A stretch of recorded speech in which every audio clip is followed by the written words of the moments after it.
Hello दोस्तों, मैं self doctor Sanjeev Yadav, physical therapist cruciate में आपका स्वागत करता हूं। आज हम बात करेंगे कि एसीएल सर्जरी के बाद पटेला मोबिलाइजेशन क्यों जरूरी है। दोस्तों, एसीएल सर्जरी के बाद पटेला मोबिलाइजेशन क्यों जरूरी है, ये जानने के लिए अंत तक हमारे साथ बने रहिए और हमारे चैनल को सब्सक्राइब कीजिए।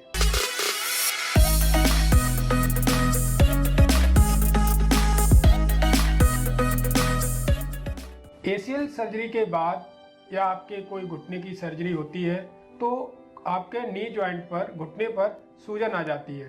सूजन आना हर किसी में अलग अलग होता है। जैसे कि मेरी सर्जरी हुई है और आपकी सर्जरी हुई है, दोनों लोगों में स्वेलिंग डिफरेंट रहती है।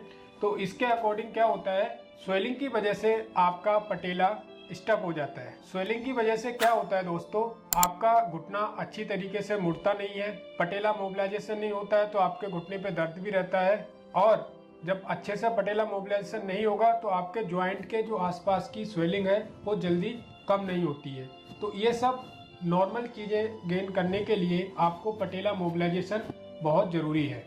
आज हम इसी पे बात कर रहे हैं, पटेला मोबिलाइजेशन क्यों ज़रूरी है। आपके घुटने के नॉर्मल फंक्शन के लिए पटेला बहुत ज़रूरी है। जैसे आपको घुटना मोड़ना है, घुटना सीधा करना है, अगर पटेला का मोबिलाइजेशन अच्छे से नहीं होता है तो आपको घुटना मोड़ने में भी दिक्कत होगी और घुटना आपका सीधा करने में भी मुश्किल होता है। नेक्स्ट है, अगर पटेला की मोबिलिटी अच्छी नहीं है तो आपके जॉइंट पे दर्द बना रहता है। तो उसके लिए आपको पटेला को अच्छी तरीके से मोबिलाइज करना बहुत ज़रूरी है, जिससे आपके घुटने के जो ऊपर दर्द आता है वो दर्द कम हो जाएगा। और इसके साथ साथ कि आपके जब जॉइंट पे इन्फ्लेमेशन, हम स्वेलिंग को कैसे कम करें, तो जब पटेला की मोबिलिटी कम होगी तो स्वेलिंग कैसे रिड्यूज होगी। स्वेलिंग के लिए हमें पटेला का मोबिलाइजेशन करना बहुत ज़रूरी है, जिससे आपके जॉइंट के आसपास सर्कुलेशन बढ़े। घुटना आपका सर्जन के गाइडलाइन के अकॉर्डिंग नी बेंड होता है।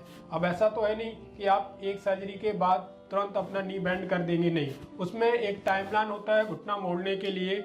उस पीरियड में स्वेलिंग कैसे कम करें, तो पटेला को अच्छे से मोबिलाइज करना बहुत ज़रूरी है। आप पटेला की प्रॉपर मोबिलिटी करते हैं तो आपके जॉइंट के सराउंडिंग जो टिश्यूज हैं, ब्लड सर्कुलेशन इंक्रीज होता है तो आपका स्वेलिंग कम होती है।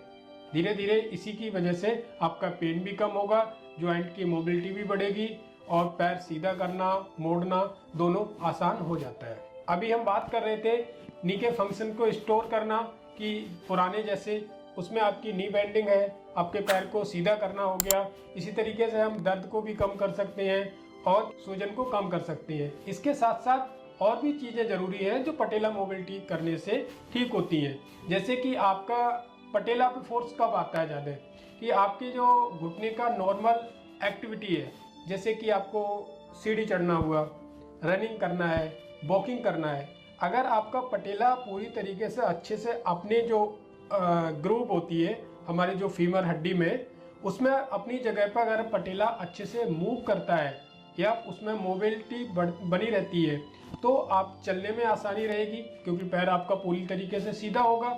रनिंग आप अच्छे से कर पाएंगे और आपकी सीढ़ियाँ उतरने में आसानी रहेगी। दोस्तों, लेट स्टेज एसीएल रिहैब में हमें जब ये रनिंग और ये सब स्टार्ट करते हैं तब भी हमें ध्यान रखना है कि आपकी प्रॉपर पटेला मोबिलिटी हो रही है या नहीं हो रही है।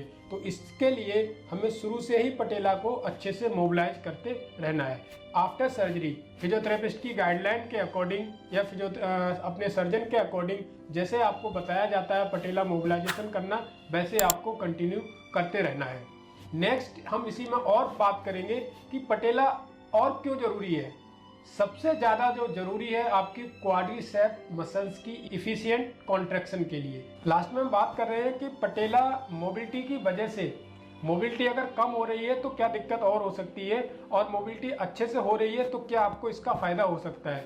पटेला मोबिलिटी कम होने की वजह से आपके क्वाड्रिसेप का कॉन्ट्रैक्शन इफिशिएंट अच्छे तरीके से नहीं हो पाता है। उसकी वजह होती है आपका क्वाड्रिसेप्स टेंडन पटेला के ओवरलैप करते हुए ये नीचे पटेला जो टेंडन होता है उससे इंसर्ट होता है। तो आपका पटेला ऊपर क्या कर रहा है कि जैसे आप क्वाड्रिसेप्स को कॉन्ट्रैक्ट कर रहे हैं, आपका पटेला एक पुली जैसा काम कर रहा है, ठीक है, कि वो ऊपर खींचता है, क्योंकि नीचे से तभी तो पैर सीधा होता है। आपकी टिबिया बोन में पटेला टेंडन कनेक्ट रहता है। जब आप क्वाड्रिसेप्स को कॉन्ट्रैक्ट करते हैं तभी आपका घुटना एकदम सीधा होता है।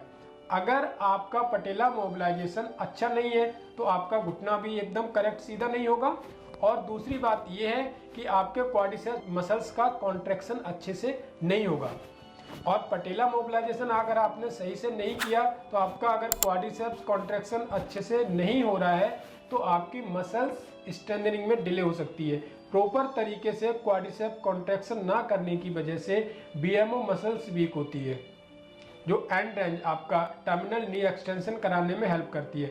दोस्तों, जैसे मैंने बताया था पटेला मोबिलाइजेशन क्यों ज़रूरी है, तो ये सब चीज़ों के लिए बहुत ज़रूरी है। जैसे आपका घुटना मोड़ना हो गया, आपको पैर सीधा करना है, सूजन कम करना है जॉइंट की, दर्द कम करना है, और अपनी जैसे सीढ़ी चढ़ना, वॉकिंग करना, रनिंग के लिए, और आपके क्वाड्रिसेप्स स्ट्रेंथनिंग के लिए, जिससे प्रॉपर तरीके से आपका क्वाड्रिसेप्स कॉन्ट्रैक्शन हो पाए, इसके लिए पटेला मोबिलिटी बहुत ज़रूरी है। दिन में आपको 4 से 5 बार पटेला मोबिलाइजेशन करना ज़रूरी है अपने फिजियोथेरेपिस्ट और सर्जन की गाइडलाइन के अकॉर्डिंग। Thank you.